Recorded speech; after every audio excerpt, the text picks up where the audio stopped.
When Queen Camilla leaned in to speak to Princess Charlotte, she didn't realize Catherine was watching, and what happened next changed everything.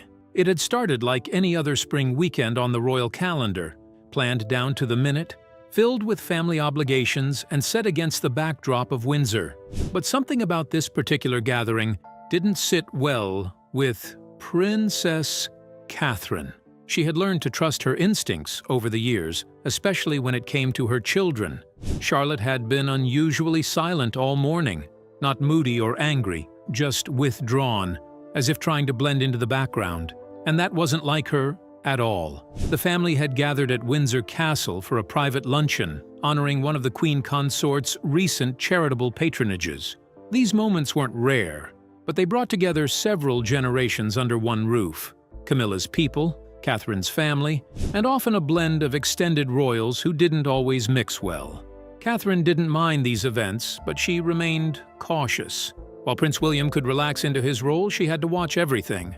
That afternoon, Charlotte had been asked to sit with the younger group of royal cousins in one of the side salons. It was a formal enough setting, but casual by royal standards.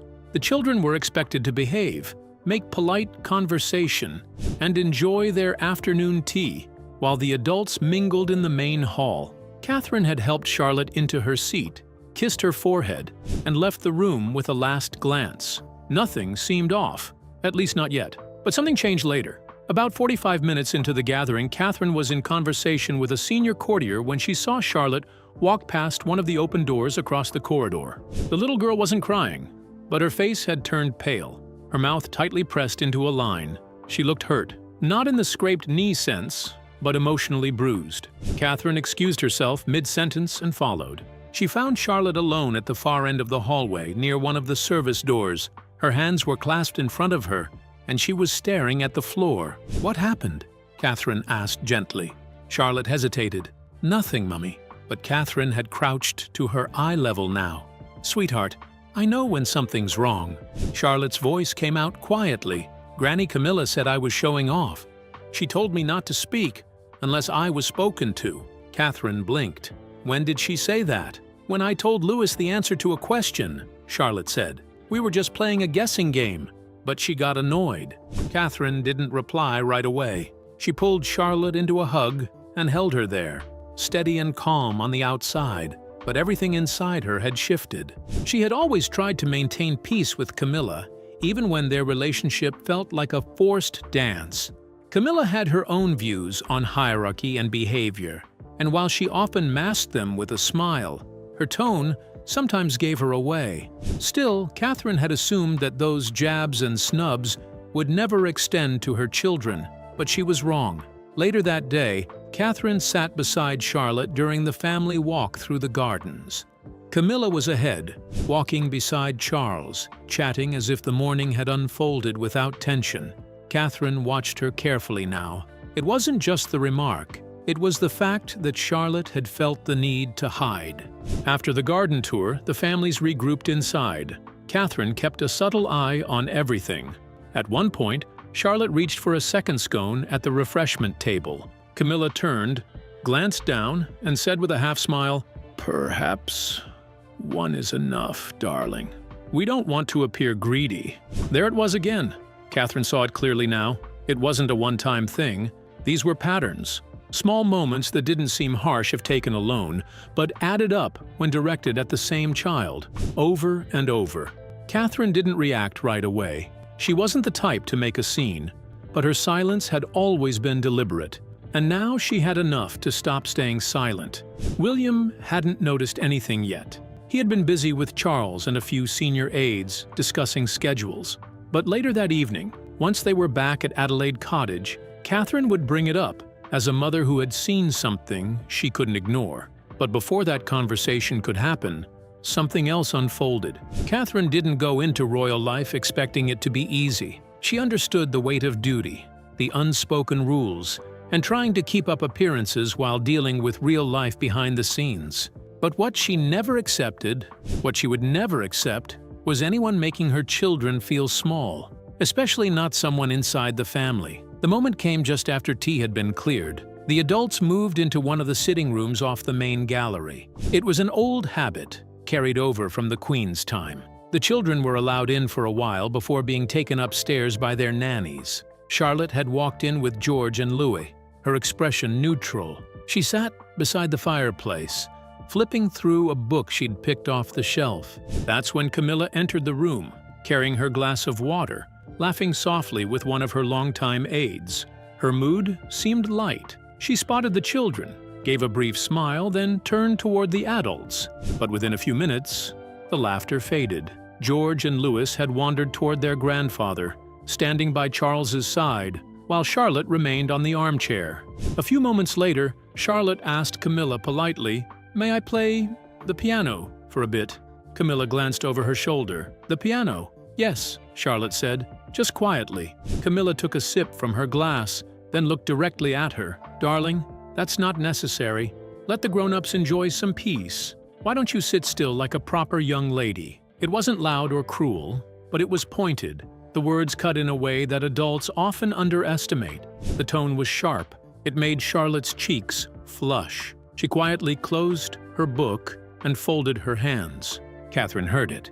She had been standing nearby speaking with Lady Lansdowne. Her eyes darted to Charlotte, then to Camilla. She didn't say anything yet, but her stare held longer than usual, and Camilla noticed. Their eyes met for a brief second before Camilla looked away. The room moved on.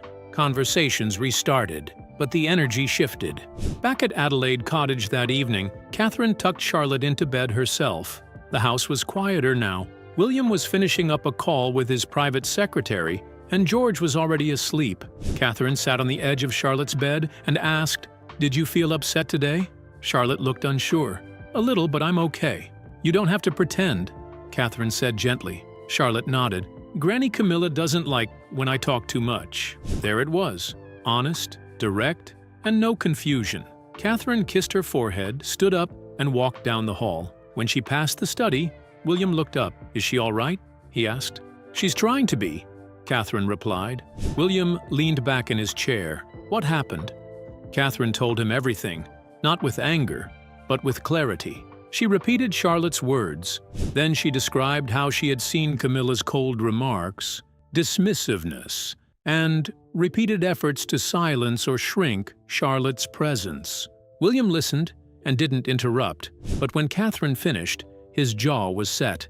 "This isn't something we let slide," she said. "I agree," he replied, "but we handle it carefully." The next morning, Catherine requested that Charlotte stay home from her next scheduled event. It was a charity garden project that Camilla had arranged for a mix of royal grandchildren. Catherine made up an excuse about a minor cold, but the truth was that she didn't want Charlotte in that space again, not until she was sure it would be safe. Word reached Camilla that Charlotte wouldn't be attending. She didn't say much, only raised a brow when one of her aides mentioned it, then made a remark under her breath, probably too delicate for a little mud. Catherine heard about that too. The royal households talk more than they admit. The situation might have stayed there, if not for what happened the following weekend. It was a small private dinner at Highgrove. Charles had invited both William and Catherine, hoping for a relaxed evening. The plan was simple: spend time as a family, reconnect, and discuss upcoming royal tours. But when Catherine walked into the main lounge with Charlotte, who had come just to greet her grandfather before bedtime, things escalated quickly. Camilla barely looked up from her seat by the fire. Charlotte walked in, smiled politely, and said, "Good evening, Granny." Camilla didn't smile back. She said, "Are you sure you're not too tired to be here?" It was a thinly veiled jab, and everyone in the room heard it. Catherine's eyes didn't leave Camilla. This time, she wasn't waiting until later. Her stillness alone shifted the mood in the room. The polite smile she had worn when they entered was gone now, replaced by something sharper. She turned to Charlotte and said calmly, "Why don't you say goodnight to Grandpa and head upstairs with Anna?" Charlotte, a little uncertain, glanced up at her mother. Catherine gave her a small nod. The young girl moved toward Charles, hugged him, then left the room with the family nanny. As the door clicked shut behind them, silence followed. Camilla sat back, still holding her glass of wine. She looked around, then muttered lightly, "Well, she's very sensitive, isn't she?" William froze.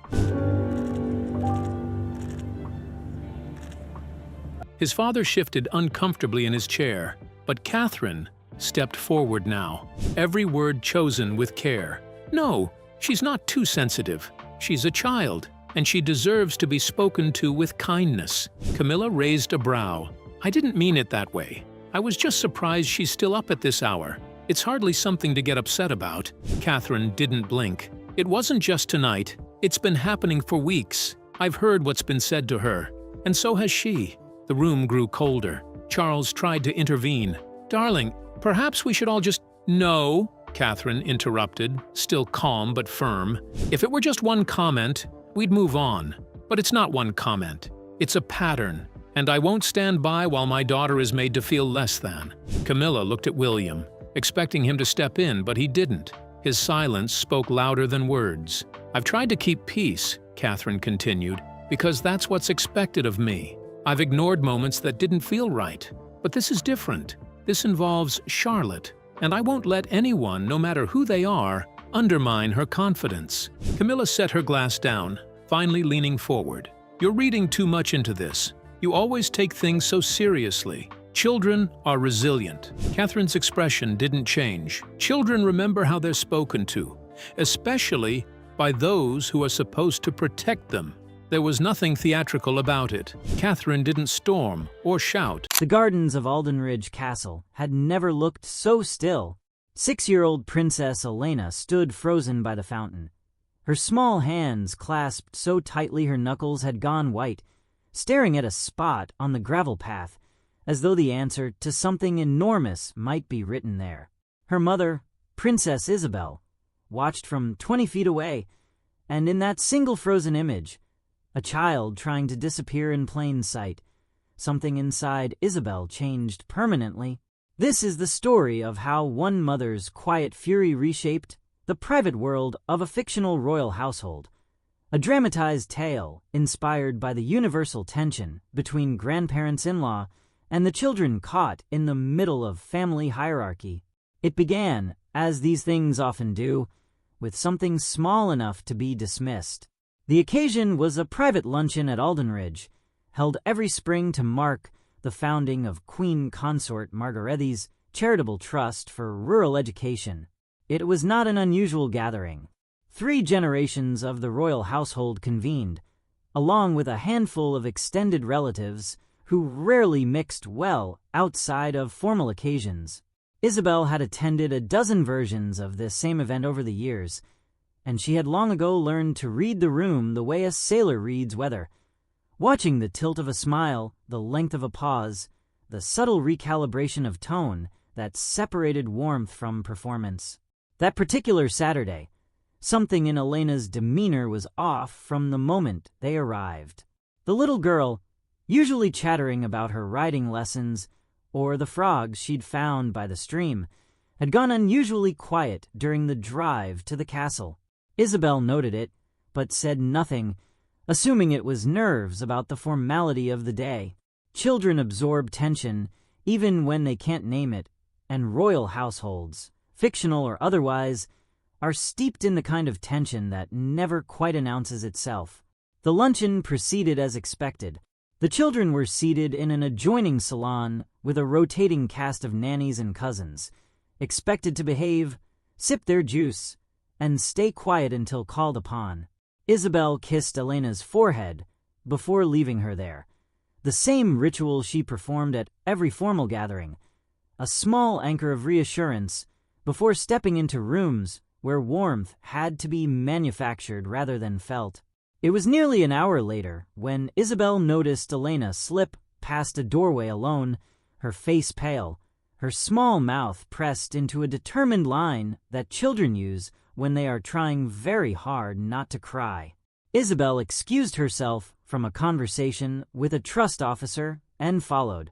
She found her daughter standing near a service corridor, staring at the floor, her hands folded in the particular way she folded them when she was trying to be good. "What happened, sweetheart?" Isabel asked, crouching to meet her eyes. "Nothing, Mama," Elena said, too quickly. Isabel knew her daughter well enough to recognize the shape of a lie built entirely out of self-protection. She waited, saying nothing, until Elena's composure cracked just slightly, "Grandmother Margaretti said I was showing off," Elena whispered. "She said children should be seen, not heard, when the important people are talking." It was on its own, the kind of remark that could be waved away as an old-fashioned turn of phrase, the sort of thing said by a generation raised on different rules about children in formal spaces. Isabel had heard variations of it before, delivered with a smile that made objection feel petty. But something about the way Elena said it, flat, resigned, already rehearsed into acceptance, told Isabel this was not an isolated moment. She did not raise the subject that afternoon. She had learned, over years of navigating a household built on precedent and appearances, that confrontation, without evidence, rarely accomplished anything beyond making oneself the difficult party. Instead, she watched. She watched during the garden walk that followed lunch, when Margaretti strolled ahead with King Edmund, laughing as though the morning had unfolded without a single ripple. She watched at the afternoon tea, when Elena reached for a second pastry and Margaretti, without even fully turning her head, remarked that one was surely enough, that no one wanted to seem greedy in front of guests. She watched the words land on her daughter's face, watched Elena quietly set the pastry down, watched the practiced way children learn to make themselves smaller when someone repeatedly asks them to. By evening, Isabel understood that this was not an isolated instance of old-world manners. It was a pattern, delivered in the register adults often used to disguise cruelty as correction, small enough to deny, consistent enough to leave marks. That night, back at their private residence, Isabel told her husband, Crown Prince Aldrich, everything. She did not raise her voice. She did not dramatize. She simply recounted what she had seen and heard in the same measured tone she might use to describe a scheduling conflict, because she understood that clarity, not anger, was the more effective weapon in a household where displays of emotion were often used against the person displaying them. Aldrich listened without interrupting, his jaw tightening as the account went on. When she finished, he said only, "This isn't something we let continue." Isabel agreed, but she also knew that within a family built on generations of protocol, a resolution could not simply be shouted into existence. It had to be built, deliberately, moment by moment. The following week, when Elena was invited to a garden event Margaretti had arranged for the extended family's children, Isabel quietly withdrew her daughter, citing a minor cold. It was not entirely a lie. Elena did have the beginnings of a cough, but the truth was that Isabel was not ready to place her daughter back in a room she couldn't fully see into. Word reached Margaretti of the absence, and while she said little publicly, a comment made under her breath to an aide eventually found its way back to Isabel, as these things in insular households always do, something about certain children being too delicate for a bit of mud. The situation might have settled into an uneasy stalemate had it not been for a private family dinner held several weeks later at Ravenswood, King Edmund's countryside retreat. It was meant to be an evening of reconciliation, a chance for the family to reconnect away from the pressures of public duty. Isabel brought Elena along only briefly, so the girl could say goodnight to her grandfather before bed. But the moment Elena stepped into the drawing room and offered a polite good evening to Margaretti, the older woman barely looked up from her seat by the fire. "Are you certain you're not too tired to be here?" she said, her tone light but unmistakably pointed, the kind of remark that draws blood precisely because it can be denied as nothing at all. Isabel did not wait for the moment to pass this time. She calmly asked Elena to say goodnight to her grandfather and go upstairs with the household nanny, giving her daughter a small, steadying nod as she left the room. Once the door clicked shut, Margaretti, apparently unbothered, murmured that the child seemed rather sensitive for her age. The room went still. King Edmund shifted uncomfortably in his chair, unwilling to intervene. But Isabel stepped forward, her voice even and unhurried. "She isn't too sensitive," she said. "She's a child, and she deserves to be spoken to with kindness." Margaretti insisted she'd meant nothing by it, that she was simply surprised the girl was still awake. Isabel did not accept the deflection. "This hasn't been one evening," she said. "It's been weeks. I've heard what's been said to her, and so has she." When Margaretti appealed silently to Aldrich for support, his silence answered more clearly than any words could have. "I've tried to keep the peace," Isabel continued, "because that's what's expected of someone in my position. But I won't stand by while my daughter is made to feel small, not by anyone, no matter their title." Margaretti, cornered, suggested that Isabel was reading too much into ordinary comments, that children were more resilient than people gave them credit for. Isabel's response was calm but unyielding. Children remember exactly how they were spoken to, especially by the people who were supposed to protect them. There was no shouting in the room, no theatrical exit, only the unmistakable sound of a boundary being set by someone who had run out of patience for performance. Later that night, Isabel sat at Elena's bedside and told her daughter plainly that she had done nothing wrong, that politeness and kindness were the only things ever asked of her, and that she never needed to earn the right to simply be a child. Downstairs, King Edmund tried to smooth the tension by changing the subject, and Margaretti, for her part, offered no apology, but she also did not defend herself again. In the weeks that followed, the household noticed subtle shifts. Isabel arranged for Elena's school recital to include only immediate family, a decision the palace communications office quietly described as a scheduling matter, though those close to the family understood its true meaning. Public photographs continued to show a unified, smiling family, as they always would. That performance rarely changes regardless of what happens behind closed doors. But within the walls of the household, something had recalibrated. Margaretti kept her distance from Elena at gatherings that followed. There were no more offhand remarks, at least not within Isabel's hearing.